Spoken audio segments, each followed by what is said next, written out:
अब ध्यान देना, हम बात कर रहे हैं अगर कोई सोर्स है जिसका फंक्शन ए साइन ओमेगा टी है, ये डिस्टरबेंस आगे भेज रहा है, तो यहां से किसी भी डिस्टेंस x पे फंक्शन क्या बनेगा, A sine omega t minus x by c लिख सकते हैं।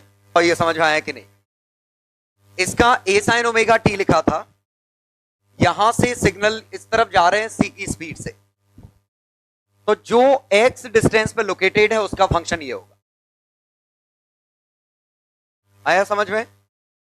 कोशिश करिए पहले ये कॉमन सेंस लगे कि इसके टाइम और इसके टाइम में x बाय सी का अंतर है, तो जो इसका फंक्शन होगा और जो इसका फंक्शन होगा वो x बाय सी का डिफरेंस है। मतलब इस पे जो घटना घट रही होगी वो x बाय सी पहले उस पे घट चुकी होगी। तो किसी भी टाइम पे इसका फंक्शन चाहिए तो t माइनस एक्स बाय सी पहले इसका फंक्शन लिख दूं। किसी भी टाइम पे इसका डिस्टरबेंस इज सेम एज, ये क्या है, बेहतर है इसको नाम नया दूं, xt। Disturbance of x at t is equal to, ये क्या लिखा है, disturbance of source at t minus x by c. और अगर ये ऐसा लिख लिया तो मैं इसको omega t minus omega x by c लिख लूं। मान लेते हैं इसमें एक फाई भी होता तो कोई दिक्कत नहीं, वो फाई तो इसमें अलग से आ जाता, आता। इसका मतलब इसमें मुझे समझ में आ रहा है कि source leads P by omega x by c. चलो ये समझ में आया, सोर्स P से लीड कर रहा है क्योंकि इसमें ये माइनस आया या ये लैग कर रहा है, और ओमेगा एक्स बाय सी। अब जरा इसको सुधारते हैं, x क्या है, पाथ डिफरेंस, ये पाथ डिफरेंस है। ओमेगा क्या है, 2 pi by time period into c, ये क्या लिखा है, 2 pi by lambda into path difference.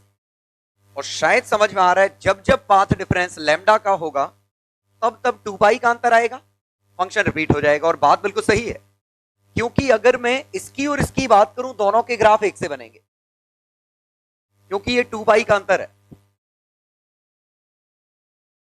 ठीक है, तो 2 pi by lambda into path difference. अब जरा सोचिए अगर यहां मीडियम कुछ और होता तो स्पीड क्या होती, सी बाय म्यू। तो यहां जहां सी लिखा है वहां सी बाय म्यू आता, तो यहां ये ऑप्टिकल पाथ, शायद समझ रहे हो, म्यू एक्स आता, तो ये क्या बन जाता, ऑप्टिकल पाथ, और ये लैम्डा एयर बन जाता। तो उम्मीद है समझ में आया होगा कि ऑप्टिकल टर्म, ऑप्टिकल पाथ हम क्यों यूज कर रहे हैं, और ये पाथ डिफरेंस और फेज डिफरेंस रिलेटेड किस तरीके से। तो अब शायद आप समझ रहे होंगे कि सोर्स और इसमें, जैसे आप इस और इसकी बात करें, इनमें डिस्टेंस में लैम्डा का अंतर है, टाइम में टी का अंतर है, फेज में 2 पाई का अंतर है। क्योंकि यहां से यहां सिग्नल पहुंचने में टाइम टी लगेगा, कैपिटल टी, डिस्टेंस लैम्डा है, और फेज में 2 पाई का अंतर आएगा। और फेज में क्यों, क्योंकि अगर ये सिग्नल ऐसे जा रहे हैं तो ये दोनों ही नीचे आएंगे। ये फील आ रहा है, ये पूरा सिग्नल ऐसे मूव कर रहा है तो इसको अपने बगल वाले का डिस्टरबेंस लेना है, ये ग्राफ ऐसा जा रहा है, तो ये दोनों ही एक साथ ऊपर नीचे होंगे, तो दोनों फेज में होंगे।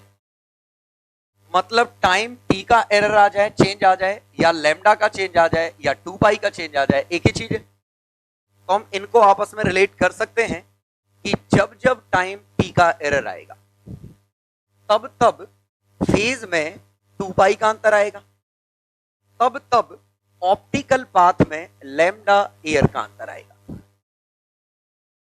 ये समझ में आया, ऑप्टिकल पाथ। क्योंकि लैम्डा लिखूंगा तो मुझे ये बताना पड़ेगा लैम्डा किस मीडियम का है, तो वो यहां का लफड़ा इधर ट्रांसफर कर दो कि हम यहां एयर या वैक्यूम का लैम्डा लेंगे और यहां हम पाथ डिफरेंस की जगह ऑप्टिकल पाथ लेंगे। तो इनमें एक कुछ भी पता है तो बाकी निकल आएंगे, और जनरली ये हमें डायरेक्ट पता होगा क्योंकि ये ज्योमेट्री से हम देख लेंगे। ठीक है, तो बस आज का पूरे डिस्कशन में की पॉइंट हमारा यही है कि हम इनमें से पाथ डिफरेंस निकाल लेंगे, ऑप्टिकल पाथ, उससे हम फेज डिफरेंस निकाल लेंगे, और अगर फेज डिफरेंस पता है तो फेजर के बीच का एंगल पता है, तो हमें रिजल्टेंट एम्पलीट्यूड मिल गया, रिजल्टेंट इंटेंसिटी मिल गई। तो ये सिंपली क्या है कि जब जब डिस्टरबेंस एक्स मूव करेंगे, जब जब डिस्टरबेंस एक्स मूव करेंगे किसी मीडियम में, तो वो optical path mu x cover up करेंगे, उस वजह से एक फेज में अंतर आ जाएगा, तो इसका फेजर फील करिए कि रोटेट कर गया। मतलब यहां जो ग्राफ बनता और यहां जो ग्राफ बनता, वो दोनों ग्राफ के फेजर एक से नहीं है, उन फेजर में एक अंतर है, और कितना अंतर है वो इससे निकल आएगा, कितने फेज का अंतर है। अब ये फेज 2 पाई भी हो सकता है, नहीं भी हो सकता है, कुछ भी हो सकता है। हम अब इसमें देखें, मान लीजिए ये दो सोर्स थे S1 और S2। अब यहां से हम अच्छे समझेगा, इस पॉइंट की बात कर रहे थे, अगर ये ऐसी रे आ रही थी तो देखिएगा S1 and S2 are in phase. बताओ मैं कैसे कह पा रहा हूं ये दोनों फेज में are on same wave front, ये समझ गए? इसका मतलब S1 और S2 का तो फंक्शन सेम है, तो अगर इसका फंक्शन S1 का function a sin omega t plus phi है, तो यहां S2 का फंक्शन भी a sin omega t plus phi. पक्का समझ गए? लेकिन अब ये x1 चला गया, ये x2 चला गया, तो अब मैं लिख रहा हूं function of signal at p received from S1। बताओ क्या बनता? a sin omega t minus x1 by c, यही बनता, received from S2 t minus x2 by c plus 5। और अब मैं ये निकाल पा रहा हूं, तो मैं इसके बाद phase difference between signals, phase difference between them, उन दोनों में फेज डिफरेंस कितने का है, तो ये हम निकालेंगे। वो क्या है? ओमेगा x1 बाय सी ओमेगा x2 बाय सी। इससे फर्क नहीं पड़ रहा है कि किसमें से किसको घटा रहे हैं, क्योंकि फेज तो कॉस के अंदर जाएगा। हालांकि ये समझ में आना चाहिए, जो पाथ में लीड करेगा वो फेज में लैग करेगा। सोचिए, जो जितना ज्यादा पाथ कवर अप कर लेगा उतना पीछे हो जाएगा। ये समझ में आया? इसके सिग्नल वहां जल्दी पहुंच जाएंगे, इसमें टाइम लगेगा, तो ये सिग्नल लैग करेगा, तो जो पाथ में लीड करेगा वो फेज में लैग करेगा। ठीक है? तो एनीवे हमने ये देखा कि फेज डिफरेंस बिटवीन देम ये बना, और इसी को omega by C x1 minus x2, और ओमेगा को 2 पाई बाय, तो 2 pi delta x bye lambda air. उम्मीद है ये फॉर्मूला समझ में आ गया होगा। ये 2 पाई बाय टी लिखिए और सी टी को लैम्डा लिखिए, तो 2 pi by lambda air into delta x है। मतलब अगर इन दोनों में लैम्डा का अंतर हो गया तो वापस से कंस्ट्रक्टिव इंटरफेरेंस होगा, लैम्डा बाय 2 का है तो डिस्ट्रक्टिव है। ठीक है? तो ये वाला लिखना है। तो हम ज्योमेट्री से x1 और x2 का डिफरेंस निकालेंगे और पता करेंगे कि वहां क्या था। और अब हमें ये पता चला, तो S1 का अगर फेजर ये है, S2 का फेजर ये है, तो इनके बीच में एंगल डेल्टा फाई है, तो इससे ए नेट निकलेगा, इससे रिजल्टेंट इंटेंसिटी मिलेगी। A1 क्या है? Amplitude at P due to S1। A2 क्या है? Amplitude at due to S2। लेकिन दोनों एक साथ सिग्नल मिल गए, तो रिजल्टेंट एम्पलीट्यूड ऐसे जुड़ेगा, तो रिजल्टेंट इंटेंसिटी आएगी I net equal to, formula feel करिएगा जो मैं लिख रहा हूं, I1 plus I2 2 root I1 I2 cos delta phi. ये फील आया?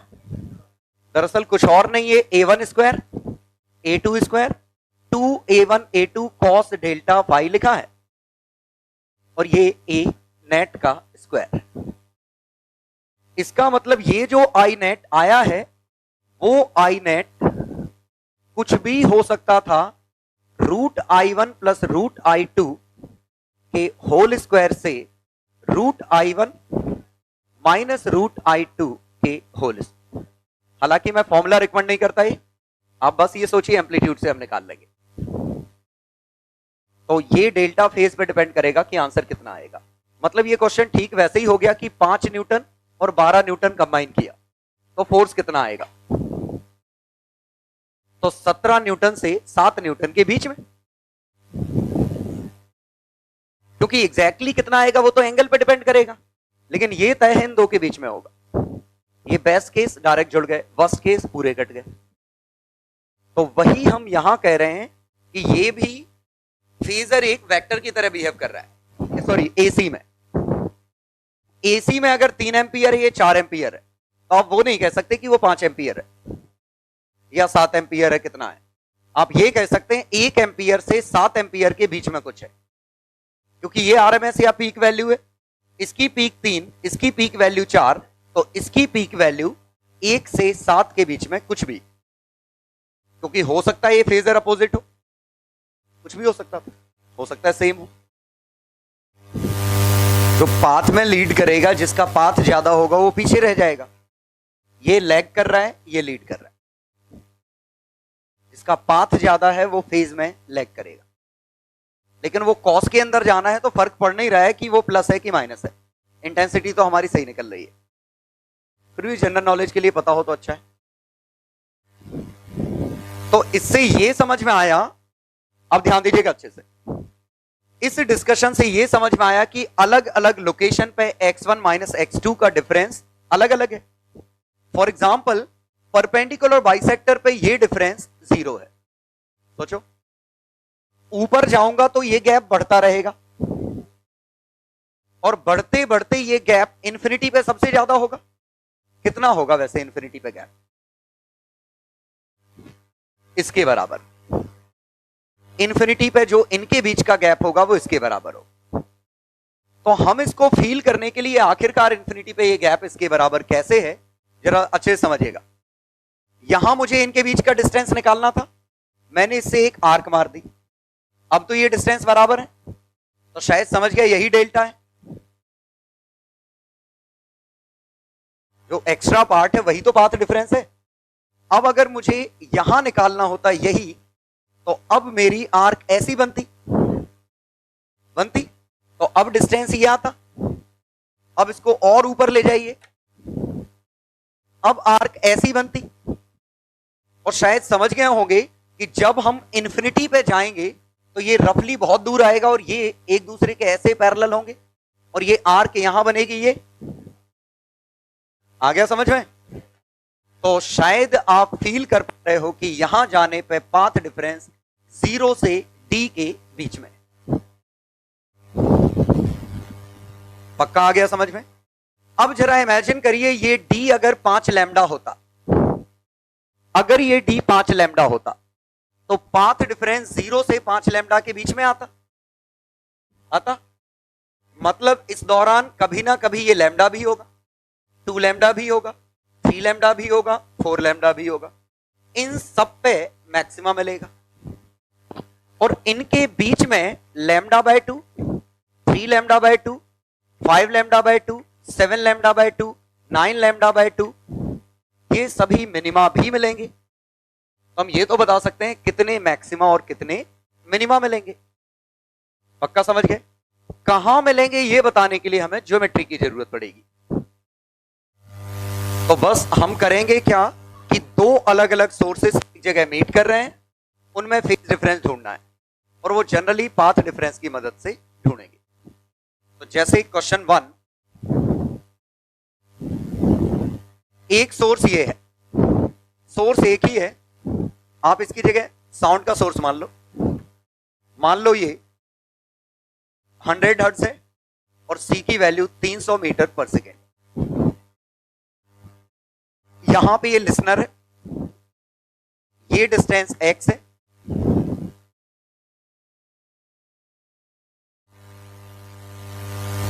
ठीक है, ये 12 metre. Find minimum x such that listener here's maximum. Obviously x greater than 0. तो शायद ये समझ रहे हैं कि ये जो दीवार है ये ब्लॉक कर रही है साउंड को, सिर्फ दो जगह से साउंड जा रहा है, एक यहां से एक यहां से, और ये दोनों जो साउंड पैदा हुए तो इसी से।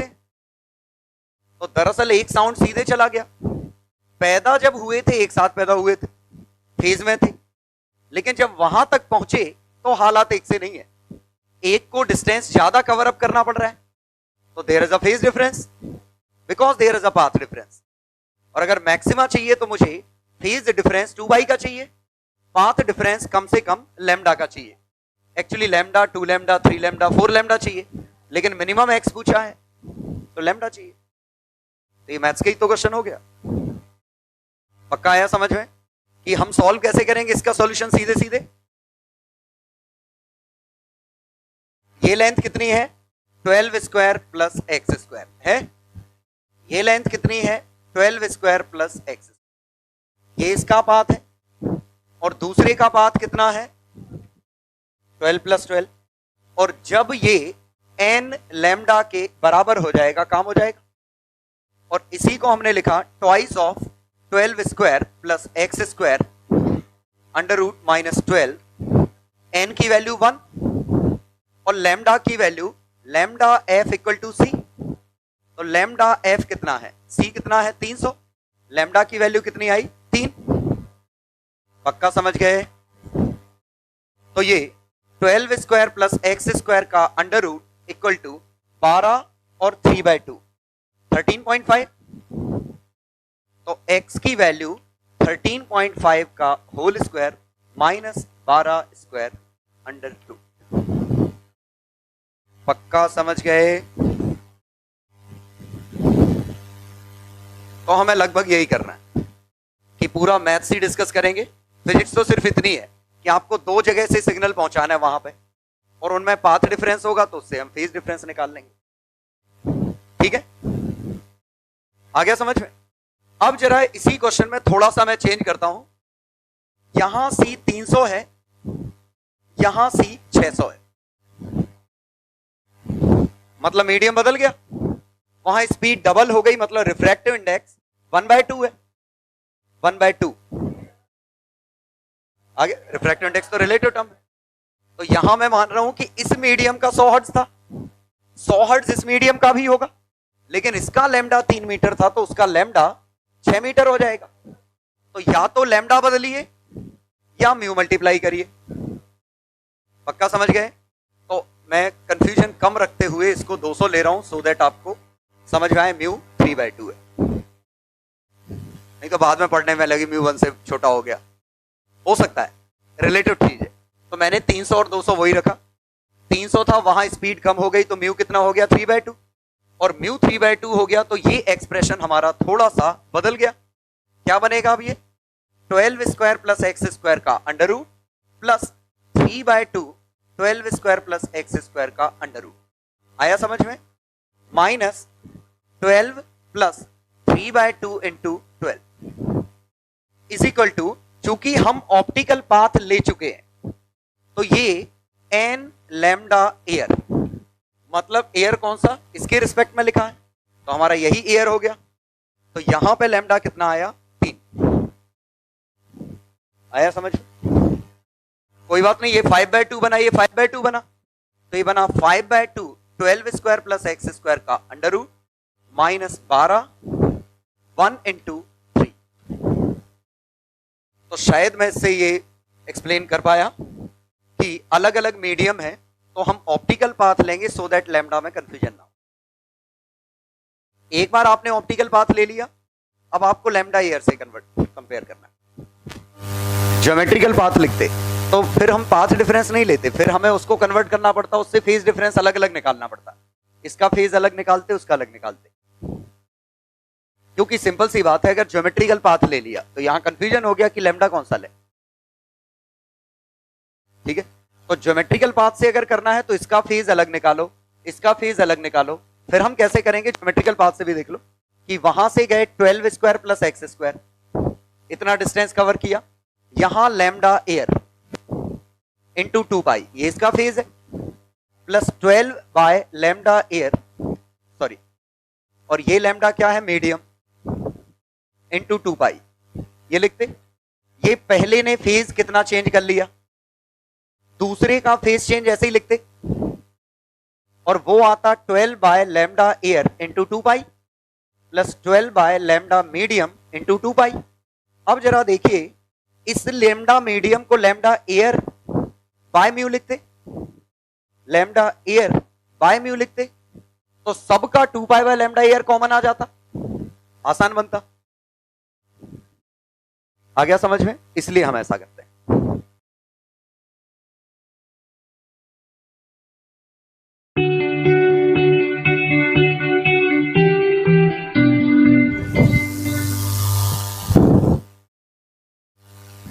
सेकेंड क्वेश्चन, 6 लैम्डा का गैप है, दो सोर्सेस हैं, ये स्क्रीन है, यहां पे ये y, point P, point O। ये भी अच्छा क्वेश्चन है। S1 and S2 are in phase. अब as P moves from O to infinity, find number of maxima and minima.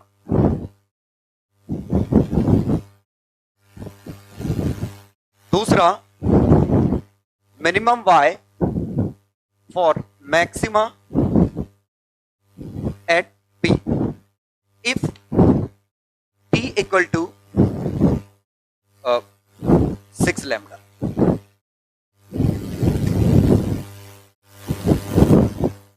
If T is very very much greater than,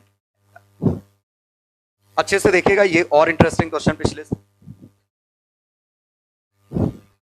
पिछली बार मैंने एक ही source से दो अलग अलग सिग्नल भेजे थे, इस बार दो सोर्सेस हैं, तो मुझे बताना पड़ेगा कि ये फेज में, मतलब इनमें खुद में कोई अंतर नहीं है, लेकिन दिक्कत है कि P तक पहुंचने में ये एक साथ नहीं पहुंच रहे हैं, तो पाथ डिफरेंस अलग अलग है। तो शायद ये चीज तो समझ में आ गई होगी कि इनमें पाथ डिफरेंस है, मीडियम का कोई रोल नहीं, मैं मान रहा हूं एयर है, तो मीडियम का लफड़ा खत्म हो गया, ज्योमेट्रिकल पाथ ही ऑप्टिकल पाथ है। लैम्डा के टर्म में आंसर निकालने, तो इसमें 6 लैम्डा था। सबसे पहले पूछा है कि जब P मूव करेगा तो कितने मैक्सिमा और कितने मिनिमा आएंगे। तो पहले हम ये समझते हैं यहां पे पाथ डिफरेंस कितना है, बताओ। इससे वेव जाती और इससे वेव जाती, पाथ डिफरेंस कितना होता है, 6 लैम्डा। अब जरा बता सकते हो यहां 6 लैम्डा से कम या ज्यादा, कम, ये फील आ रहा है, आर्क डालो, अब ये बराबर है, तो यही गैप है, 6 लैम्डा से कम, और ऊपर जाते हैं और कम। आया समझ में, मतलब शायद आप समझ पा रहे हो कि हम और ऊपर जाते तो ये आर्क ऐसी डलती और छोटा आता, और ऊपर जाते आर्क और ऐसी डलती और छोटा आ जाता, तो इन्फिनिटी पे कितना आएगा, पक्का फील हुआ। और बेहतर है जीरो ओपन, असली इन्फिनिटी तो होगा नहीं, लेकिन ये क्लोज है, तो यहां से यहां तक डेल्टा की वैल्यू 6 लैम्डा से जीरो ओपन के बीच में। और शायद यहां से भी समझ में आ रहा है कि यहां से भी 6 लैम्डा से जीरो के बीच में।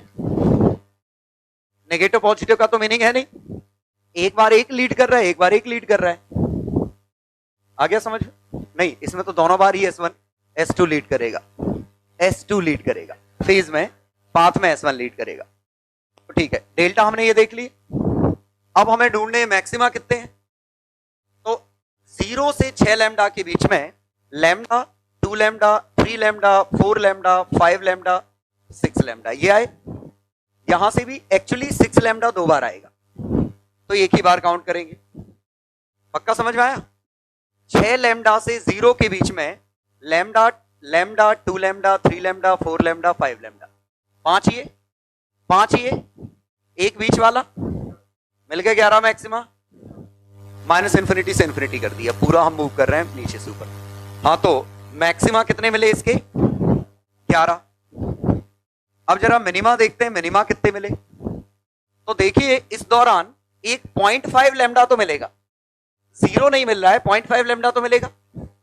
0.5, 1.5, 2.5, 3.5, 4.5, 5.5, तो 6 ऊपर 6 ही नीचे। आ गया समझ में? तो 12 मिनिमा आएंगे। और शायद आप ये भी समझ पा रहे होगे कि ये सर्कुलर फ्रिंजेस होंगी। अगर पूरा होता है स्क्रीन तो सर्कुलर होती है, अदरवाइज सिमेट्री यही तो है। याद करो, हाइपरबोलॉइड ऐसे बनते, ऐसे हाइपरबोला बनते, ठीक है। चलो वो अलग से मैं ले लूंगा, छोड़ो अभी तो मैक्सिमम मिनिमा गिन लो, अभी सर्कुलर वर्कुलर छोड़ दो। ये यहां से जा रहा है, कितनी बार इसको मैक्सिमा मिला, कितनी बार मिनिमा मिला। अब सेकंड क्वेश्चन है, एक मिनट, पक्का डिस्कशन समझ में आ गया? हम स्क्रीन के इनिशियल फाइनल पॉइंट पे ढूंढ लेते हैं डेल्टा कितना है, उससे अंदाज लग जाएगा कितनी बार मैक्सिमा मिनिमा आएगा। अब सेकंड क्वेश्चन में पूछा है, सेकंड में minimum Y for maxima at P, हमें इस पे मैक्सिमा चाहिए। इसका मतलब हमें यहां से, ये क्वेश्चन में 6 लैम्डा है, ये भी 6 लैम्डा है, यही है दूसरा क्वेश्चन, ये वाई है। अब पूछा है minimum Y for maxima at P, तो क्या लिखते हैं हम, PS2 माइनस PS1, मैक्सिमा तो n लैम्डा, PS2 12 लैम्डा का whole square plus Y square, लिख सकते हैं 6 लैम्डा का whole square plus Y square is equal to n lambda. तो मिनिमम चाहिए तो n कितना होगा, 1। बिल्कुल गलत है, 1 होगा। यहां डेल्टा कितना है, 6 लैम्डा है, तो इसके बगल वाला 5 लैम्डा होगा। अगर ये डेल्टा 0 होता तो इसके बगल वाला लैम्डा होता। ये 6 लैम्डा है तो इसके बगल वाला 5 लैम्डा होगा, लैम्डा थोड़ी हो जाएगा। हमारे मिनिमा कैसे मिले थे, मैक्सिमा जो भी है, यहां 0 लैम्डा था, lambda 2 lambda 3 lambda 4 lambda 5 lambda ऐसे ही थे।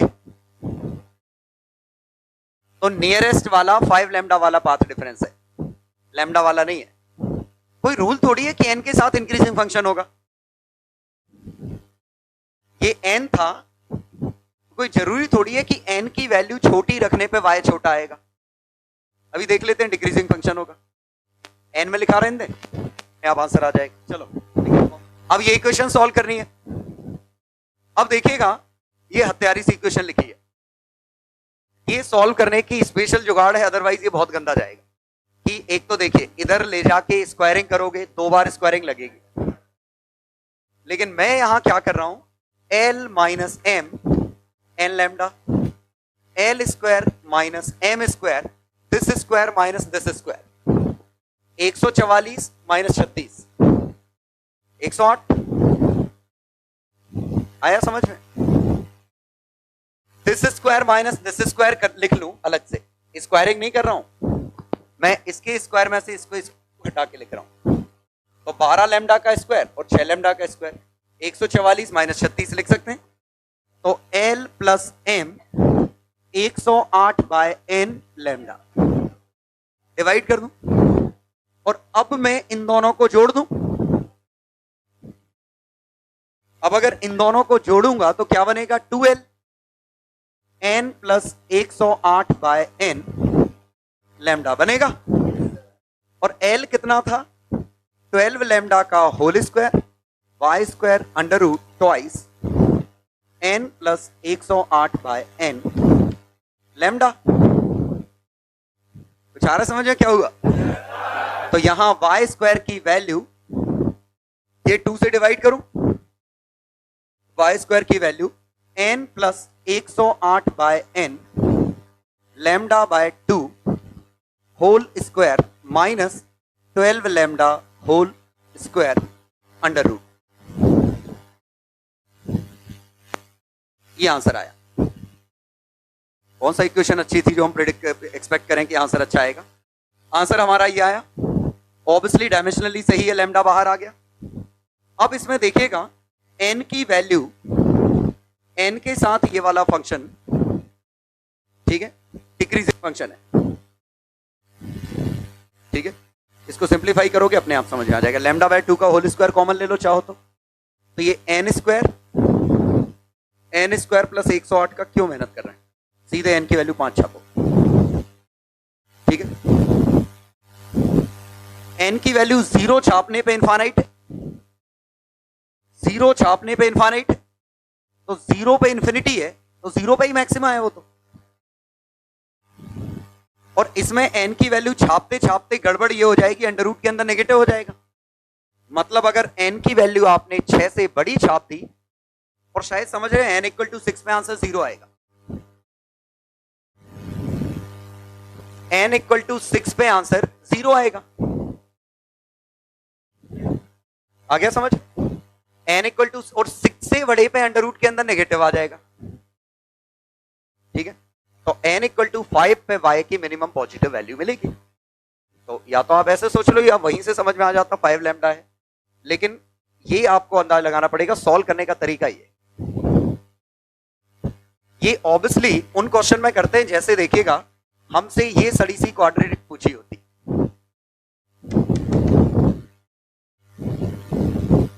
दिखने में बहुत आसान सी क्वाड्रेटिक है, लेकिन समझ में आ रहा उधर ले जाते स्क्वायरिंग करते, लेकिन अब इस तरीके से बहुत जल्दी हो जाएगा क्योंकि इनके स्क्वायर का डिफरेंस 2 है।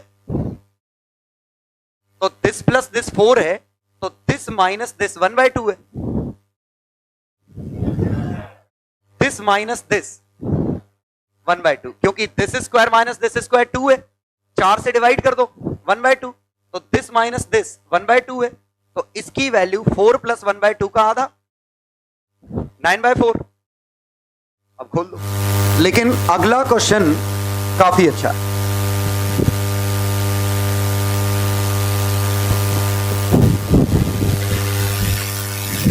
अभी तक नहीं लिख पाए पुराना? हाँ देखिएगा, ये क्वेश्चन देने की भी वजह है, ऐसा नहीं कि मैं जबरदस्ती का कोई नया क्वेश्चन क्रिएट कर रहा हूं। विजिबल लाइट के केस में यही केस होगा, क्योंकि विजिबल लाइट के केस में सोर्स से स्क्रीन का डिस्टेंस काफी बड़ा होगा, कम से कम वेवलेंथ के मुकाबले तो काफी बड़ा है। तो विजिबल लाइट के केस में अंडरस्टूड है हमेशा ही ये अप्रोक्सीमेशन काम करेगा। ये समझ पा रहे हो मैं क्या कह रहा हूं? क्योंकि विजिबल लाइट में लैम्डा काफी छोटा होता है, तो सोर्स से स्क्रीन के बीच का डिस्टेंस काफी बड़ा होगा, तो ये अपने आप ही अंडरस्टूड है, ये अप्रोक्सीमेशन ट्रू। आया समझ में? तो विजिबल लाइट के केस में हमें थोड़े आसान केस के लिए सॉल्व करना है, वो ये है। हाँ, लेकिन साउंड वेव में लैम्डा डेली लाइफ के डिस्टेंसेस के ऑर्डर का होता है। अभी हमने देखा था लैम्डा 3 मीटर था, तो साउंड वेव के केस में ऐसा सॉल्व करना पड़ेगा, क्योंकि उसमें आप नहीं मान सकते लैम्डा स्मॉल है जब तक कि क्वेश्चन में गिवन ना हो कि लैम्डा छोटा है। लेकिन लाइट के केस में जनरली गिवन हो या ना हो, ये अपने आप ही ट्रू है। मतलब अलग से अगर नहीं कहा है कि d 2 लैम्डा 3 लैम्डा ऐसा है, तो अंडरस्टूड है, आप मान लेना कि हमेशा ही ये डिस्टेंस बड़ा है। अब जरा देखते हैं इसका फायदा कहां है, क्योंकि सॉल्व तो अभी भी वही करना है। ये S2 है, ये S1 है, डेल्टा तो अब भी निकालना है, PS2 माइनस PS1। लेकिन शायद आप समझ में आ रहा है कि हम बायनोमियल थ्योरम टाइप की चीज लगा सकते हैं, लेकिन हम बायनोमियल नहीं लगाएंगे, हम और आसान काम करेंगे। इसमें आर्क तो डाल ही सकते थे, अभी हम बात कर रहे थे, क्लियर? और अगर आर्क डाल सकते हैं, कोशिश करिएगा ये समझने की कि ये डेल एंगल है, और del tends to 0 if t is very much greater than lambda. मतलब इस डिस्टेंस के मुकाबले ये काफी ज्यादा है, तो वो एंगल काफी छोटा होगा। बना के देख लो, ये 2 पॉइंट है। हम जहां बात कर रहे हैं वो इससे सिर्फ इतना लिख रहा हूं कि इससे लगभग ये 10 गुना होगा, 10 गुना ही तो होगा। अब अगर मैं यहां बनाता हूं तो ये एंगल काफी छोटा है, तो इससे परपेंडिकुलर डालना और आर्क डालना एक ही चीज है। इसका मतलब मैं इसको एक राइट एंगल ट्रायंगल मान लूं, उससे भी जरूरी चीज, ये एंगल थीटा है तो ये भी थीटा है। दरअसल ये थीटा है तो ये थीटा माइनस डेल होगा, लेकिन डेल तो छोटा सा है, तो ये थीटा है और ये राइट एंगल ट्रायंगल है, ये डेल्टा है, और मुझे सीधे मिल गया कि डेल्टा ही ये 6 लैम्डा का कॉस थीटा। पक्का समझ में आया? मतलब ये समझिए ये डी था, डी की वैल्यू 6 लैम्डा है, और हम ये कह रहे हैं कि अगर डी काफी बड़ा है डी से, स्मॉल डी से, तो डेल्टा ही हमारा डी का कॉस थीटा है, और डी क्या है? 6 लैम्डा का कॉस थीटा। और जरा समझिए, इसी से समझ में आ गया कि पाथ डिफरेंस 6 लैम्डा से 0 के बीच में, कॉस थीटा कहां से कहां के बीच में? -1 से 1 के बीच में, तो डेल्टा -6 लैम्डा से 6 लैम्डा के बीच में, लेकिन बीच में कॉस थीटा 90 कभी नहीं हुआ है। ये फील आ रहा है? क्योंकि थीटा कितना भी करो 90, असली 90 तो कभी नहीं आएगा, तो कॉस थीटा 0 वाला केस नहीं आया है, तो हम अलग से कॉमन सेंस से सोच लेंगे। चलो, तो पाथ डिफरेंस आया 6 लैम्डा कॉस थीटा। हमें कितना चाहिए? हमें पॉइंट P पे path difference delta at P is equal to 5 lambda, तो 6 lambda cos theta 5 lambda, cos theta की वैल्यू 5/6, लेकिन हमें कॉस थीटा नहीं चाहिए, हमें तो ये लेंथ y चाहिए, तो हमें tan थीटा चाहिए, और y क्या है? t tan theta. कोई बात नहीं, कॉस थीटा 5/6 है तो tan थीटा तो मिल ही जाएगा हमें, 36 - 25 आ गया समझ में? तो y की वैल्यू t इंटू √11/5। तो देखिए कैलकुलेशन काफी आसान रहे इसके केस, और वजह हमने जो इस पे आर्क डाली है वही हमारी स्ट्रेट लाइन हो जाएगी, क्योंकि ये एंगल छोटा है। ये राइट एंगल ट्रायंगल बन गया, और ये एंगल रफली बराबर हो गए, क्योंकि डेल टेंडिंग टू 0 है, और शायद ये फर्क भी नहीं पड़ता कि ये डी कहां से दिया है, डी इसका है कि डी इसका है कि डी मिड पॉइंट का है, फर्क ही नहीं पड़ेगा, क्योंकि ये डी तो छोटा है। पक्का समझ गए? तो कोई फर्क नहीं पड़ा कि ये डी कहां से है, बशर्ते ये डिस्टेंस छोटा हो। ठीक है? तो दो सोर्सेस के बीच का डिस्टेंस भी स्क्रीन के मुकाबले काफी छोटा होगा। जैसे आप देखिए कि जो ब्लेड वाला हमें कर रहे थे, तो ब्लेड में ये हमारा स्मॉल डी था, और जहां हम पैटर्न बना रहे थे वो कैपिटल डी है, तो ये स्मॉल डी काफी छोटा है कैपिटल डी के मुकाबले। इसका मतलब हम मान सकते हैं कि वो डेल छोटा है, मतलब हम मान सकते हैं कि ये दो लाइंस रफली पैरेलल, और ये दो लाइंस पैरेलल हैं, तभी तो ये दोनों थीटा सेम है, तभी तो आर्क और परपेंडिकुलर एक ही चीज है। तो लग नहीं रहा, लेकिन फील करिए ये दो लाइंस पैरेलल हैं। जरा सोचिए, ये मैं मिटा दूं, इसके नेबरहुड में यहां देखिए लगभग पैरेलल ही तो दिख रही, और ये तो तब का था जब डिस्टेंस मात्र 10 गुना बड़ा था। आ गया समझ में क्या कह रहा हूं मैं? ये और ये देखने पे अब पैरेलल दिख रही, और ये अगर 100 गुना होता तो बीच का पार्ट तो हर जगह ये पैरेलल ही दिखती, ये एंगल और भी छोटा हो जाता। तो आपको समझने के दो तरीके कि अगर ये डिस्टेंस छोटा है ये बड़ा है, तो या तो ये सोचिए आर्क और परपेंडिकुलर एक ही चीज है, या ये समझिए ये दो लाइंस पैरेलल है। लग नहीं रही है, लेकिन है। लग इसलिए नहीं रही क्योंकि हमारा ये डिस्टेंस कौन सा कंपेरेबल दिख रहा है, यहां बहुत दूर बनाया होता तो बिल्कुल ये पैरेलल दिख।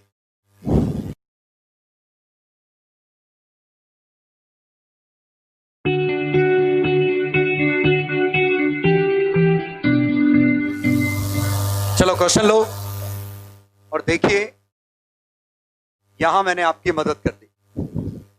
डी काफी बड़ा है लैम्डा के मुकाबले, लग नहीं रहा है लेकिन काफी बड़ा है, मतलब ये काफी पास है। ठीक है, तो अब आपको दिमाग लगाना है इसका क्या करेंगे। ठीक है, पहला, इफ y वेरीज -∞ से y इंफिनिटी, पहला नंबर ऑफ मैक्सिमा मिनिमा,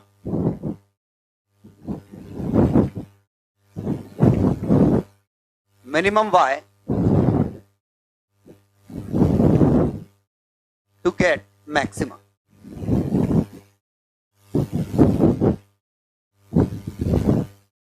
हाँ देखिए, क्वेश्चन समझ लो।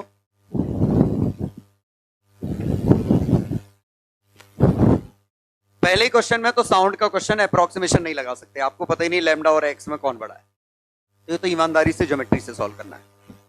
ठीक है, लैम्डा के टर्म में आंसर आएंगे, number of maxima and minima, और minimum x to here minimum x के टर्म में। ठीक है, सेकंड क्वेश्चन में ये लाइट का क्वेश्चन है और मैंने ये दे रखा है कि वेवलेंथ काफी छोटी है, तो ये डिस्टेंस काफी छोटा है, 6 लैम्डा भी छोटा ही होगा डी के मुकाबले काफी। y की वैल्यू माइनस इन्फिनिटी से इन्फिनिटी है। पहला सभी में नंबर ऑफ मैक्सिमा मिनिमा है हर क्वेश्चन में। फिर minimum y to get maxima greater than, ये वाला नहीं, इसके बाद वाला जो मैक्सिमम मिलेगा, और उसमें अप्रोक्सीमेशन आप लगा सकते हो, वो आपको दिमाग लगाना। इसमें देखिएगा स्क्रीन सर्कुलर है, पूरी सर्कुलर स्क्रीन पे हम इंटरफेरेंस पैटर्न ऑब्जर्व कर रहे हैं, तो कहीं पे पाथ डिफरेंस कुछ है, कहीं पे पाथ डिफरेंस कुछ है।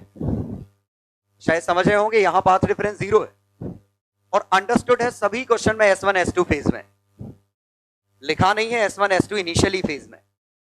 तो जैसे यहां से जो बराबर मूव करेगा यहां वापस से फेज में होंगे, लेकिन यहां S1 पाथ में लीड करेगा, यहां भी S1 लीड करेगा, तो ऐसे करके आपको नंबर ऑफ मैक्सिमम मिनिमा ढूंढने।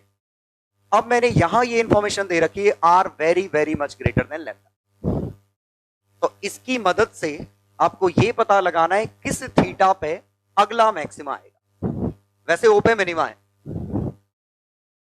ओ पे मिनिमा है, दिख रहा है, ओ पे 3.5 लैम्डा का गैप है, तो इसके जस्ट बगल में मैक्सिमा किस एंगल पे आएगा। चलो पहला क्वेश्चन, पहले ही क्वेश्चन में मैक्सिमा और मिनिमा, तो जब x की वैल्यू 0 है तो पाथ डिफरेंस 4 लैम्डा है? x जब इंफिनिटी है तो पाथ डिफरेंस 0, तो पाथ डिफरेंस 0 पे आया 4 लैम्डा, इसमें आया 0, तो डेल्टा इन दो के बीच में, तो बीच में लैम्डा 2 लैम्डा 3 लैम्डा मिले, तो मैक्सिमा कितने हो गए 3, मिनिमा कितने हो गए 4। बिल्कुल सही बात, minimum x to hear maxima, तो ये ईमानदारी से सॉल्व करना पड़ेगा। 4 लैम्डा का whole square plus x square का under root minus x equal to 3 lambda plus lambda by 2। ये इक्वेशन समझ में आई?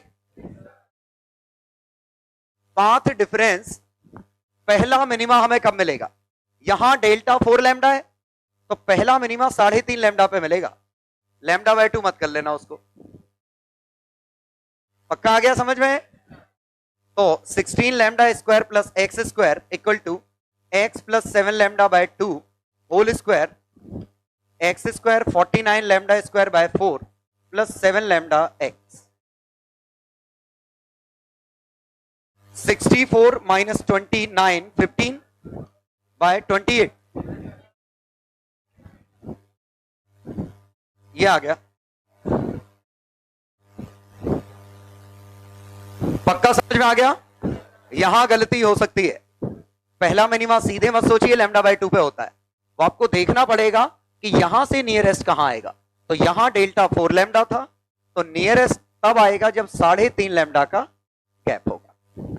चलो क्वेश्चन 2, अब डी काफी बड़ा है लैम्डा से, तो एक तो तरीका था कि हम इतना गंदा सॉल्व करते, गंदा क्या कि ये वाली लेंथ 3 लैम्डा हो जाती, D square plus 3 lambda plus Y का होल स्क्वायर, ये कुछ समझ में आ रहा है?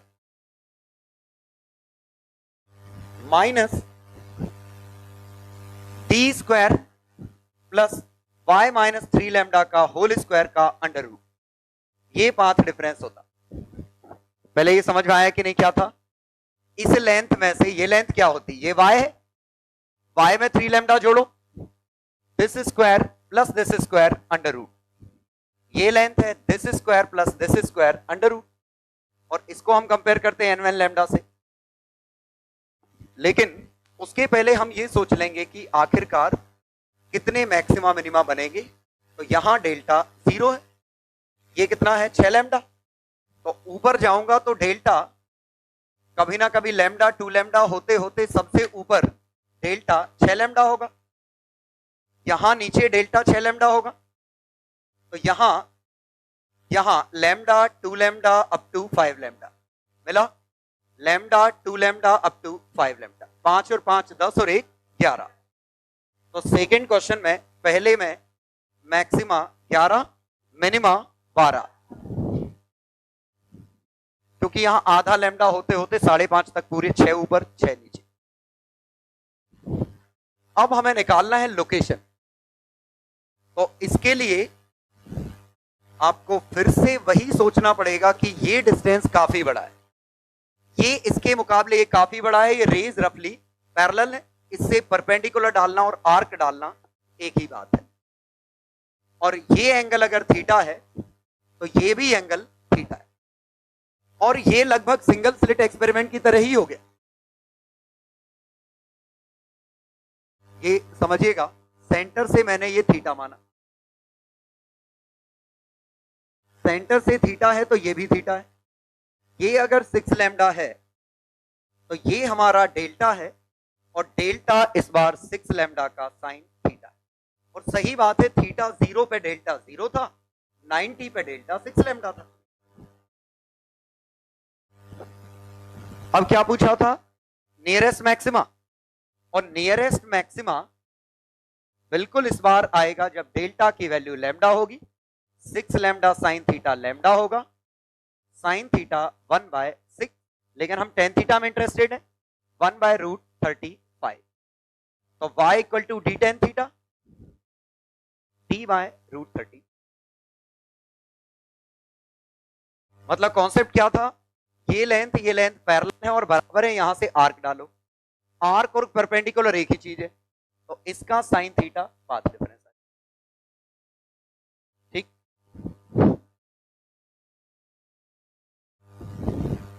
एक खास बात जरूर ध्यान दीजिएगा, सिंगल स्लिट और डबल स्लिट में एक बहुत बड़ा अंतर है। सिंगल स्लिट में भी लगभग वही हो रहा था, ये सिंगल स्लिट एक्सपेरिमेंट है, और यहां भी हम वही करते थे, ये डेल्टा लेते थे, ये थीटा होता था, डेल्टा डी साइन थीटा होता था, और मिनिमा मिलता था जब डी साइन थीटा की वैल्यू डेल्टा की वैल्यू एन लैम्डा होती थी, मिनिमा मिलता था एन नॉट इक्वल टू। ठीक है, और यहां जरा देखिएगा, यहां थोड़ा सा अलग लग रहा है, ज्योमेट्री दिखने में बिल्कुल एक सी, डेल्टा अभी भी वही, थीटा अभी भी वही, डेल्टा डी साइन थीटा, और जब डी साइन थीटा डेल्टा की वैल्यू एन लैम्डा है, मैक्सिमा है। अंतर समझने की कोशिश करिएगा, यहां सिर्फ दो वेव की बात हो रही है, यहां टोटल ही दो फेजर, यहां टोटल ही दो सोर्स हैं, टोटल ही दो फेजर हैं, और अगर वो फेज में आ गए तो मैक्सिमम। यहां ये दो फेजर नहीं है, ये पहला और आखिरी है, तो दरअसल ये ऐसा है, ये फील आ रहा है, और पहला और आखिरी फेज में आ गए तो पहला और आखिरी फेज में आ गए, लेकिन अकेले तो वो दो थे नहीं, थे तो ढेर सारे, मतलब सब कट गए, सिवाय एक स्पेशल केस के जहां जीरो था, जहां सभी जुड़ गए थे। तो single slit experiment single source नहीं है, एक स्लिट से पास होने वाले infinite source. Double slit experiment single slit single slit, ये सिंगल सोर्स की तरह है, ये सिंगल सोर्स की तरह है, इन दोनों का सुपरपोजिशन हम बना रहे हैं। रियलिटी ये है कि दरअसल जो पैटर्न मिलता है वो डिफ्रैक्शन और इंटरफेरेंस का कॉम्बिनेशन मिलता है, जो पैटर्न मिलता है वो इस सिंगल स्लिट डिफ्रैक्शन भी मिलता है, इसका भी डिफ्रैक्शन मिलेगा, इनका इंटरफेरेंस भी मिलेगा, मतलब कुछ ऐसा, इसका डिफ्रैक्शन ऐसा है, इसका डिफ्रैक्शन ऐसा, इसका डिफ्रैक्शन ऐसा, और अब इन दोनों पे इंटरफेरेंस मिलेगा, तो इंटरफेरेंस भी स्लाइटली ऐसा होता है, बदलता है। लेकिन ये डिस्टेंस इतना छोटा है इसके मुकाबले, ये इतना छोटा है कि इसका डिफ्रैक्शन पैटर्न काफी ज्यादा फैला हुआ होता है, तो हमें फर्क नहीं पड़ता, हम डिफ्रैक्शन की बात नहीं करते, मतलब ये जो डिफ्रैक्शन है वो काफी फैला हुआ होता है, इस अकेले की वजह से। इंटरफेरेंस काफी बात हो, मतलब ओवरऑल ये समझिए कि काफी कॉम्प्लेक्स है जब हम इंटरफेरेंस रिफ्रैक्शन दोनों की बात करेंगे। तो डबल स्लिट एक्सपेरिमेंट में ये सिंगल सोर्स आंसर निकाल। सिंगल स्लिट में एक ही सोर्स के इनफाइनाइट सोर्सेस का कॉम्बिनेशन निकाल, और यहां पे जो आंसर आ रहा है वो हमारा ऐसा है। लेकिन यहां पे जो हम बात कर रहे हैं वो इसका एक मान के आंसर निकाल रहे हैं, और यहां जो आंसर आ रहे हैं सभी इक्वी स्पेस का। ठीक है, यहां एक डी लैम्डा बाय डी आ रहा है, यहां एक 2d लैम्डा बाय डी आ रहा है, और यहां पे path difference 0, sorry lambda lambda 0, यहां पे पाथ डिफरेंस 0, पाथ डिफरेंस यहां लैम्डा है। शायद ये समझ पाए हो, एक बड़ा अंतर ये है। इसमें हर बार मैक्सिमा मिलेगा जब भी एन लैम्डा होगा, लेकिन यहां जब एन लैम्डा होगा मिनिमा मिलेगा सिवाय इसके। ठीक है, तो थोड़ा सा कंफ्यूजिंग होते हैं दोनों पैटर्न, पहचानना बिल्कुल आसान है। सिंगल स्लिट लिखा है तो ये इसका एक ही क्वेश्चन आता है विथ ऑफ सेंट्रल मैक्सिमम। ठीक है, बाकी सब क्वेश्चन इसके आते हैं। ठीक है, तो डबल स्लिट या सिंगल स्लिट लिखा होगा उससे समझ में आ जाएगा। तो शायद समझ में आया होगा कि यहां पलट क्यों गया, यहां 2 वेव थी, यहां इनफाइनाइट वेव थी। अब आते हैं हम थर्ड क्वेश्चन पे।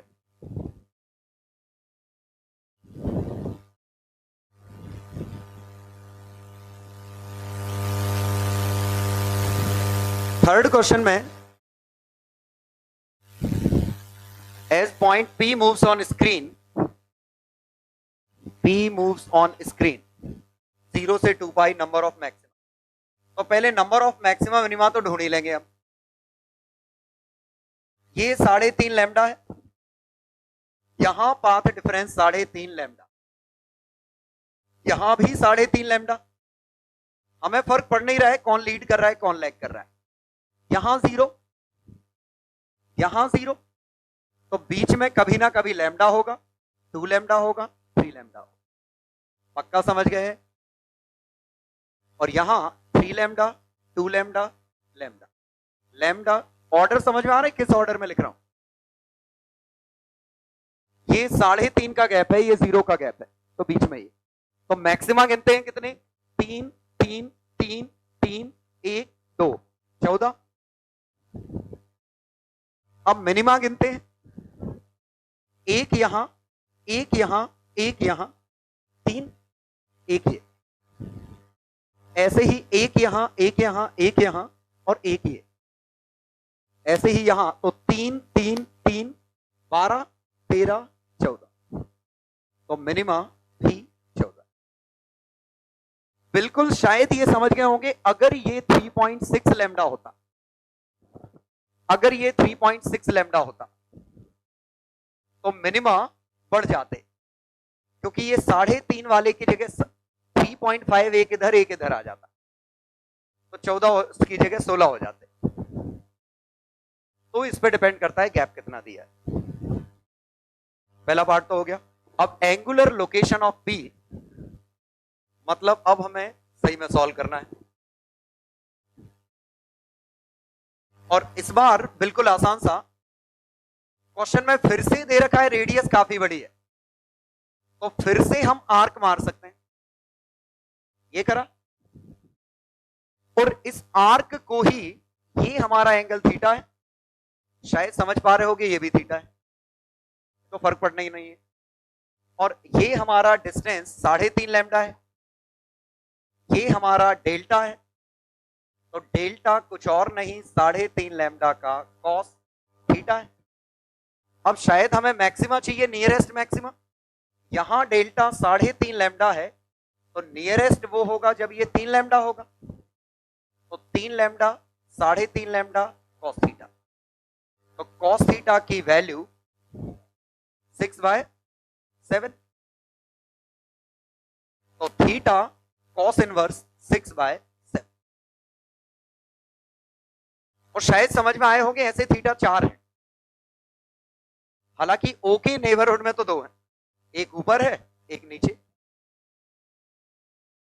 लेकिन ये 3 लैम्डा का गैप 4 बार दिखाई देगा, इधर इधर इधर इधर। इनमें से यंग्स डबल स्लिट एक्सपेरिमेंट कौन सा वाला था? बीच वाला। ये हमारा यंग्स डबल स्लिट एक्सपेरिमेंट है। और ये बड़ा आसान सा, ये थीटा है, ये पॉइंट पी है, ये डी है, ये कैपिटल डी है, तो delta equal to D sine theta. तो पाथ डिफरेंस डी से माइनस डी के बीच में, क्या है समझ में?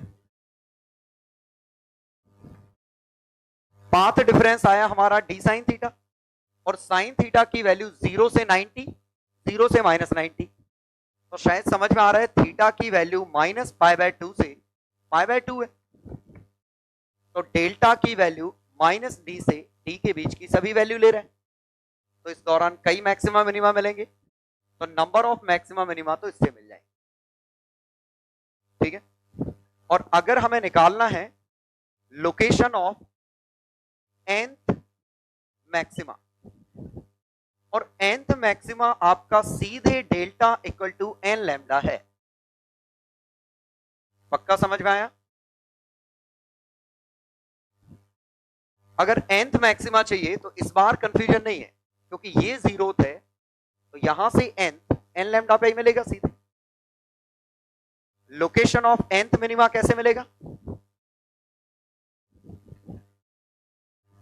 जब डेल्टा की value n lambda minus lambda by 2, क्या है समझ में? D sine theta 2n minus 1, feel करो, क्योंकि देखिएगा यहां डेल्टा लैम्डा है, ये फर्स्ट मैक्सिमा है, डेल्टा 2 लैम्डा सेकंड मैक्सिमा है, तो शायद ये समझ रहे हैं यही तो फर्स्ट मिनिमा है, ये सेकंड मिनिमा है, तो सेकंड मिनिमा सेकंड मैक्सिमा से नीचे है, और पाथ में लैम्डा बाय 2 कम है, तो nth मिनिमा n लैम्डा से लैम्डा बाय 2 कम है YDSE के केस, तो YDSE ये वाला स्पेशल केस। अब जरा प्रैक्टिकली देखें, प्रैक्टिकली D मिलीमीटर के ऑर्डर का होता है, कैपिटल D मीटर के ऑर्डर का होता है, लैम्डा एंगस्ट्रॉन के ऑर्डर का है, इतने ऑर्डर का है, मतलब D काफी बड़ा है लैम्डा से, ये समझ में आया कि नहीं?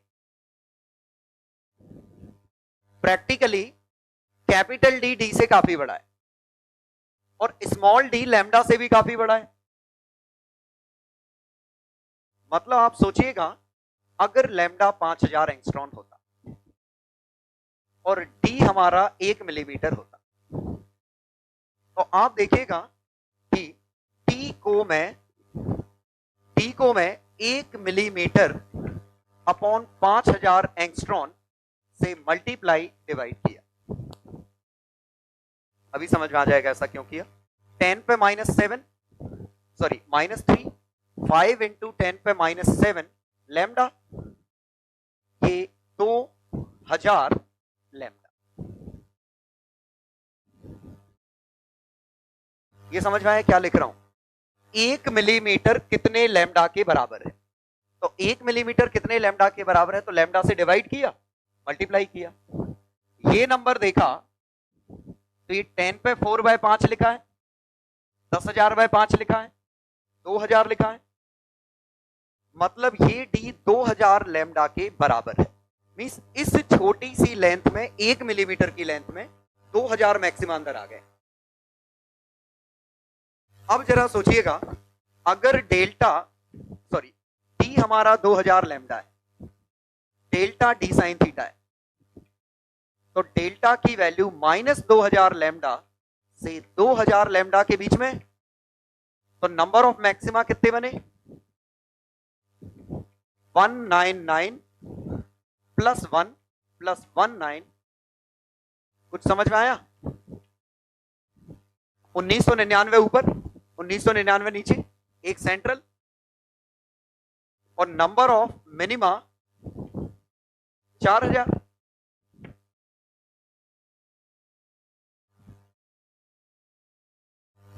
कुछ समझ में आ रहा है? कितने मैक्सिमा मिनिमा बने वो कैसे ढूंढ रहे हैं? हम ये देख रहे हैं डी कितने लैम्डा के बराबर, तो डी इतने लैम्डा के बराबर है, तो यहां हजारों में मैक्सिमा मिनिमा बन रहे हैं। Clear?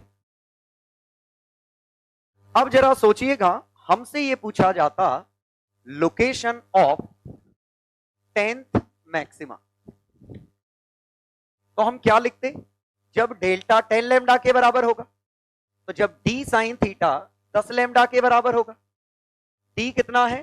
2000 lambda sine theta 10 lambda के बराबर होगा, साइन थीटा 1/200 होगा। यहां तक समझ में आई? और अगर साइन थीटा 1/200 है तो वही थीटा है, वही टेन थीटा है।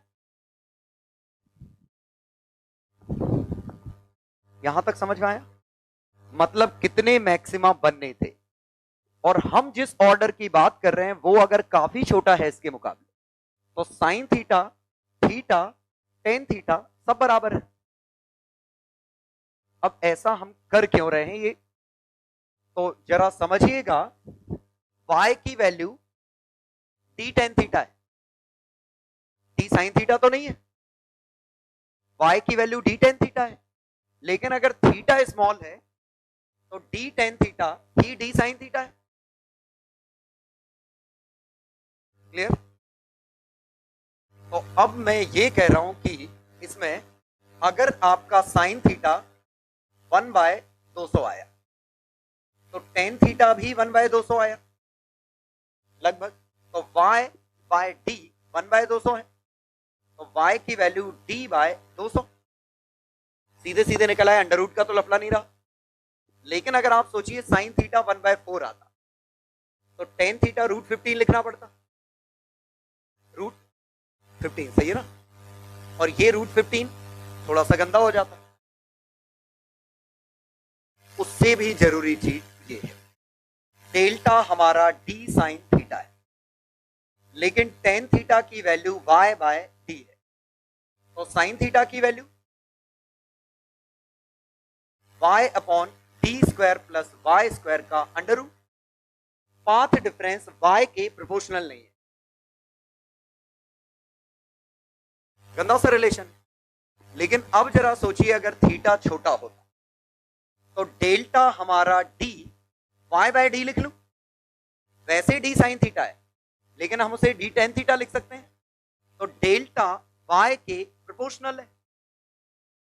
और अगर पाथ डिफरेंस y के प्रोपोर्शनल है और दो चीजें प्रोपोर्शनल है, मतलब इसमें जब डबल होगा तो इसमें भी डबल होगा, इसमें ट्रिपल, इसमें ट्रिपल।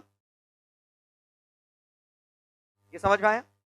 मतलब मैं क्या कह रहा हूं, अगर मैं इसमें लैम्डा का चेंज करूं तो इसमें मान लो बीटा बनता है, ये लैम्डा देने पे ये बीटा बनता है, तो ये 5 लैम्डा देने पे गारंटीड 5 बीटा बनेगा, 10 लैम्डा देने पे 10 बीटा बनेगा।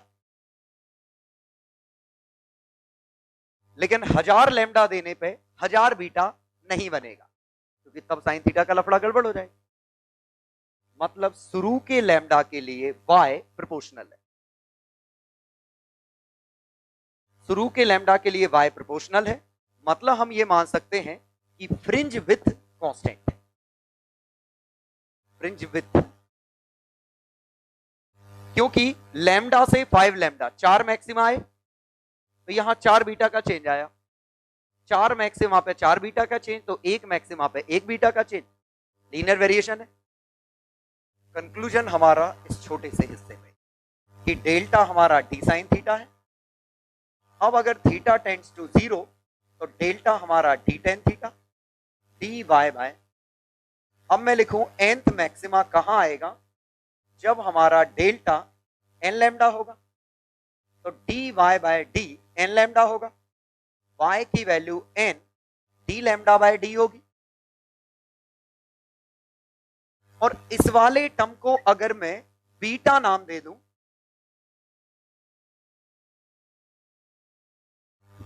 अब देखिएगा nth fringe n d lambda by D पे, तो n minus one fringe n minus one D lambda by D है, तो दोनों के बीच का gap D lambda by D है क्योंकि n के प्रोपोर्शनल है, तो सीधे डी लैम्डा बाई डी, और इसको मैं बीटा कहूं तो सीधे क्या पता चला nth फ्रिंज n बीटा पे,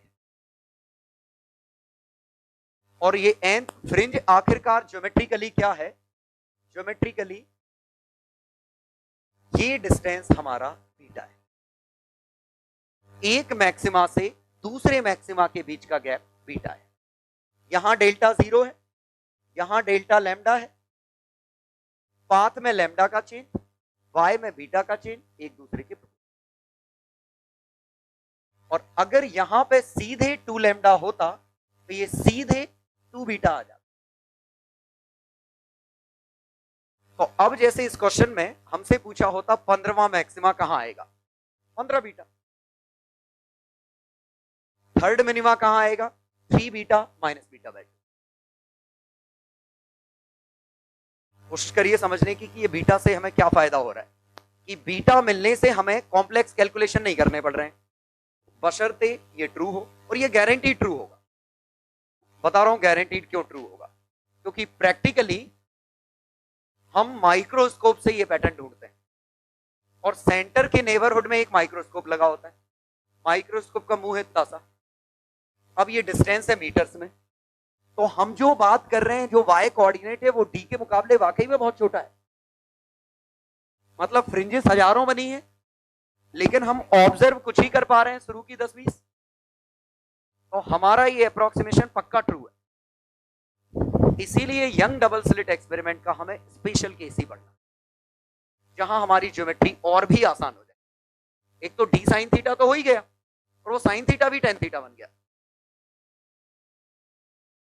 मतलब एक तो आसान ये हो गया कि हम इसको डी साइन थीटा लिख सकते थे, इससे भी आसान ये हो गया कि हम उसको डी टेन थीटा भी लिख सकते हैं। तो YDSE सबसे आसान वाला कैलकुलेशन, जहां सभी अप्रोक्सीमेशन एक साथ आ गए, क्योंकि ये तब आया जब हम साइन थीटा को टेन थीटा मान पाए, तब y प्रोपोर्शनल आया, अदरवाइज y में नीचे under root y square plus d square आ जाएगा। ये देखिए थोड़ा सा और मैं रिपीट करता हूं इसको, क्योंकि ये समझना उतना आसान नहीं, अच्छे से देखिएगा। छापने की जरूरत नहीं, क्योंकि मैं वही चीज फिर लिख रहा हूं।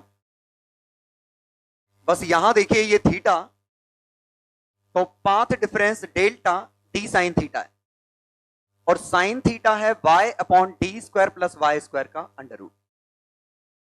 लेकिन if y is very very much less than d, y अगर काफी छोटा है, y छोटा होना या थीटा टेंडिंग टू 0 होना एक ही चीज है, तो मैं डेल्टा को डी वाई बाय डी लिख सकता हूं। आ गया समझ में?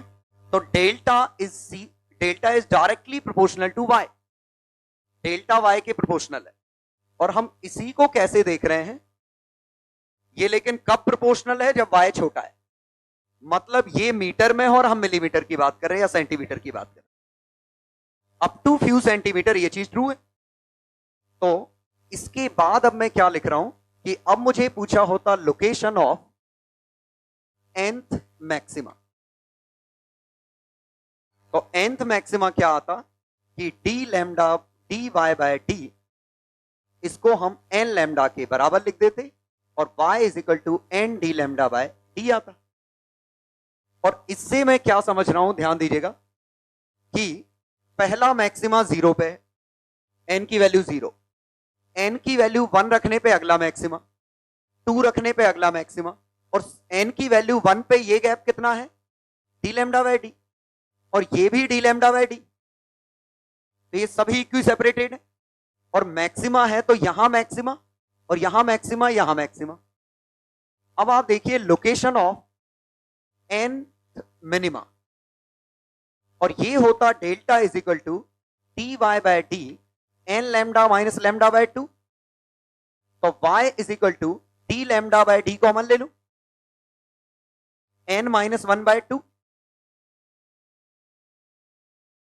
अब जरा ये सोचिएगा कि अगर मैं इस टर्म को बीटा लिख दूं, तो ये n बीटा लिखा है, ये n beta minus beta by 2 लिखा है। और अब अगर हम पैटर्न देखते, ये डेल्टा 0 है, तो यहां से बीटा जाने पे डेल्टा लैम्डा है, यहां से एक और बीटा जाने पे डेल्टा 2 लैम्डा है। मतलब मैक्सिमा यहां है, मैक्सिमा इधर, मैक्सिमा इधर, और बीटा बाय 2 जाने पे इसका मिड पॉइंट मतलब इसका मिड पॉइंट, लीनियर वेरिएशन यही तो होता है। और यहां इसका मिड पॉइंट मतलब इसका मिड पॉइंट, कोई दिक्कत तो नहीं। तो हम सीधे ये समझ पा रहे हैं कि यहां पे डेल्टा माइनस लैम्डा है, यहां माइनस 2 लैम्डा है। माइनस से हालांकि फर्क नहीं पड़ता। ये फील आया कि वापस से हम मैक्सिमा पे आ गए। अब देखिए ये गैप बीटा है, और शायद ये समझ पा रहे हैं ये गैप भी तो बीटा है। तो दो मिनिमा के बीच के गैप को बीटा कहिए या दो मैक्सिमा के बीच के गैप को बीटा कहिए, एक ही बात है। ये कब तक ट्रू है? जब तक n is very very much less then maximum order possible. ये क्या लिखा है मैक्सिमम ऑर्डर पॉसिबल, कि सबसे बड़ा क्या मिलता। और मैक्सिमम ऑर्डर पॉसिबल कुछ और नहीं, d by lambda greatest integer. ये d को लैम्डा से डिवाइड करो तो आपको ये मिल जाएगा d कितने लैम्डा के बराबर है। मान लो d 2000 लैम्डा के बराबर है, तो मैक्सिमम ऑर्डर 1999 था। अगर d 2000 लैम्डा है तो मैक्सिमम ऑर्डर 1999। तो d अपॉन लैम्डा, d को लैम्डा से डिवाइड करो तो मिल जाएगा d कितने लैम्डा के बराबर है। माइनस इसलिए लगाया क्योंकि उससे जस्ट कम, क्योंकि ये तो इंफिनिटी पे आता उसका पाथ डिफरेंस। मतलब हम क्या देखेंगे, ध्यान दीजिएगा अच्छे से। d बाय लैम्डा कितना है, हमारे पास टोटल ऑर्डर कितने, ये 1000 के ऑर्डर का आता है वैसे प्रैक्टिकली। तो ये हमारे पास टोटल लैम्डा कितने हो सकते थे, कौन सा लैम्डा पूछा गया है। तो टोटल हो सकते थे 500 और 7वां 8वां पूछा गया है। मतलब मान लो linear variation still holds true, लेकिन 500 होते और 300वां पूछा है, तो लीनियर वेरिएशन गलत हो गया। तो आप d sin थीटा को d tan थीटा नहीं मान सकते। ठीक है, साइन थीटा तो पता है 3/5, टोटल 500 थे, 300 निकालने, तो d sin theta equal to 300 sin theta 3/5, tan theta 3/4 निकाल लेंगे, मतलब जो भी। ठीक है, लेकिन हमें जो सॉल्व करना है जनरली YDSE पूरा ही सॉल्व होगा कि ये अप्रोक्सीमेशन हमारा हमेशा ही सही होगा। मतलब 99% चांसेस हैं कि ये अप्रोक्सीमेशन सही है। ठीक है, और अगर ये अप्रोक्सीमेशन सही है तो आंसर क्या मिला, हर बीटा पे मैक्सिमा मिल रहा है। तो मैक्सिमा से बीटा जाओगे मैक्सिमा मिलेगा, मिनिमा से बीटा जाओगे मिनिमा मिलेगा, और बीटा बाय 2 पे पलट जाएगा। पक्का समझ गए। मतलब बहुत ही इंटरेस्टिंग चीज क्या मिली कि y is proportional to path is proportional to phase is proportional to time. हम ये कह रहे थे, क्या कह रहे थे कि देखिएगा, टाइम में कैपिटल T का चेंज, फेज में 2 पाई का चेंज, पाथ में लैम्डा का चेंज, और अब हम एक और नई चीज आ गई, y में बीटा का चेंज। ये सभी एक दूसरे के साथ एनालॉगस है। ये फील आया। जब जब y में बीटा बदलेगा मतलब पाथ में लैम्डा बदल गया होगा, मतलब फेज में 2 पाई बदल गया होगा, मतलब टाइम में t का अंतर आ गया होगा। ये तीन चीजें तो हमेशा ही एक सी है, ये तो हमेशा ही सिंक्रोनाइज्ड है, ये एक ही चीज है। बस ये ध्यान रखिए, डेल्टा x ऑप्टिकल पाथ है और ये लैम्डा एयर है। आ गया समझ में। अब एक नई चीज और मिल गई कि y में जब जब बीटा का चेंज होगा पाथ में हमारा लैम्डा का चेंज हो जाएगा। तो इससे क्या होगा कि पाथ गिवन है तो y निकल आएगा, y गिवन है तो पाथ निकल आएगा। ठीक है, तो कोशिश करिए ये समझने की कि इस कंक्लूजन से हमने क्या निकाला कि n बीटा, तो हर बीटा पे लीनियर वेरिएशन इक्वी स्पेस, तो इक्वी स्पेस पता यहां से चला। ठीक है, और आप अगर ऐसे सोचिएगा, जरा देखिएगा, ये मान लीजिए 1000 लैम्डा होता तो ये लाइन डेल्टा इक्वल टू 0 की लाइन है, ये अगली लाइन डेल्टा, ऐसी बहुत सारी लाइन बनती, सोचो। ये याद करिए कि ये सिमुलेशन में जो चल रहा था वो था, याद आया कुछ? ये ऐसे बनते ढेर सारे, और ये तो मैंने बहुत ही कम बनाए, हजारों बनते। अब जरा देखिएगा, इसमें अगर आप इस हिस्से की बात करें तो ये लगभग बराबर है, लेकिन बड़े हिस्से में थोड़ी ना बराबर है। देखिए ये तो ऐसे फैलते जा रहा है, आप यहां लेते तो एक की स्पेस नहीं है, लेकिन इसके नेबरहुड में तो इनकी स्पेसिंग एक सी है। अब आ गया समझ में क्या बात चल रही है इसमें, कि इतने सारे बने और हम यहां के आसपास की बात कर रहे थे, इसीलिए स्पेसिंग एक सी थी, इसीलिए लीनियर वेरिएशन ट्रू है।